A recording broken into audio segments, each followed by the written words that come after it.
ఒక పచ్చని చిన్న గ్రామంలో గౌరీ అనే మృదువైన తెల్ల ఆవు ఉండేది. ప్రతి ఉదయం గౌరీ గ్రామస్తులందరికీ తాజా పాలనిచ్చేది.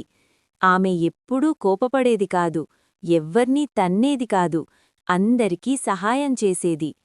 ఒక వేసవికాలంలో వర్షాలు పడలేదు. పొలాలు ఎండిపోయాయి. గ్రామస్తులు చాలా బాధపడ్డారు. వారి బాధను గమనించిన గౌరీ తినడానికి గడ్డి తక్కువగా ఉన్నా కూడా ఆకలితో ఉన్న పిల్లలతో తన పాలను పంచుకుంది. ఒక రాత్రి గౌరి మెల్లగా ఎండిపోయిన పొలానికి వెళ్లి అక్కడ విశ్రాంతి తీసుకుంది. ఉదయం అయ్యేసరికి ఒక అద్భుతం జరిగింది. ఆకాశంలో నల్లని మేఘాలు కమ్ముకొని వర్షం కురిసింది. పొలాలు మళ్లీ పచ్చగా మారాయి. గ్రామస్తులు గౌరీ దయవల్లే వర్షం పడిందని నమ్మారు.